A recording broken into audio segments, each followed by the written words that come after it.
بسم اللہ الرحمن الرحیم الحمد للہ وحدہ والصلاة والسلام علی من لا نبی بعدہ اما بعد فاعوذ باللہ من الشیطان الرجیم بسم اللہ الرحمن الرحیم لقد کان لکم فی رسول اللہ اسوة حسنہ لمن کان یرجو اللہ والیوم الآخر وذکر اللہ کثیرا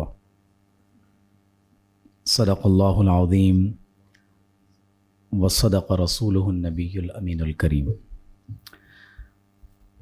سب سے پہلے میں شکریہ ادا کرنا چاہوں گا ہمارے لیے بہت لائق احترام جناب حضرت علامہ طارق محمود غوری صاحب کا، جو پرنسپل ہیں school of Islamic legacy Canada کے، اور ایک اسکالر کی حیثیت سے کینیڈا کے مختلف شہروں میں بالخصوص ٹورنٹو میں آپ دین اسلام کی خدمات سر انجام دے رہے ہیں۔ اپنے خطبات کے ذریعے، اپنے لیکچرز کے ذریعے، ورکشاپس اور سمپوزیمز کے ذریعے آپ کوشش کرتے ہیں کہ ماڈرن ڈے ڈسکورس میں جو چیلنجز اس وقت ہمارے علماء فیس کر رہے ہیں، آپ ان پر سیر حاصل بات کریں، اور جو تجربہ آپ کو بالخصوص کینیڈا میں رہتے ہوئے اور اس کے قرب و جوار میں اسفار کے دوران آپ کو حاصل ہوا، وہ لوگوں کے ساتھ شیئر کریں۔ آج ہم نے آپ کو دعوت دی ہے کہ آپ ہمارے اہل علم سے the role of imams and scholars in the modern advanced societies, اس عنوان پر آپ اظہار خیال کریں، اور یقیناً آپ کی گفتگو سے ہمیں بہت کچھ سیکھنے کو ملے گا۔ تو میں بلا تاخیر ملتمس ہوں ہمارے لیے بہت لائق احترام جناب حضرت علامہ طارق غوری صاحب سے کہ آپ اپنی گفتگو کا آغاز فرمائیں۔ Alhamdulillah Rabbil Alameen. My respected brothers, sisters, Assalamu alaikum wa rahmatullahi wa barakatuh. It is indeed a great honor for me to be here with all of you. Of course, just by being in this very room gives me an immense sense of pleasure which I can't express, of course, in my words. جو موضوع ہے ہمارا گفتگو کا آج کا، it requires a lot of time, of course. کہ role of scholars and ulama, intellectuals apparently in this society. دیکھیں، اس موضوع پر جانے سے پہلے ایک بہت اہم چیز آپ سے میں شیئر کرنا چاہتا ہوں۔ آپ سب علماء ہیں، اہل علم ہیں، اہل فکر ہیں، اہل دانش ہیں۔ Just to give you a significance of such topic itself, why it's important to discuss that. اللہ رب العزت نے جب قرآن مجید کو نازل فرمانا چاہا، He would have, of course, number of choices of verses to be sent upon Holy Prophet in Cave of Hira, right? غار حرا میں جب پہلی آیت کا نزول ہونا چاہا، what he would have decided. When I think myself as an individual, when I read Holy Quran, مجھے سمجھ میں آتا ہے کہ سورہ اخلاص ہونی چاہیے تھی، the very first passage. بسم اللہ الرحمن الرحیم، قل هو اللہ احد.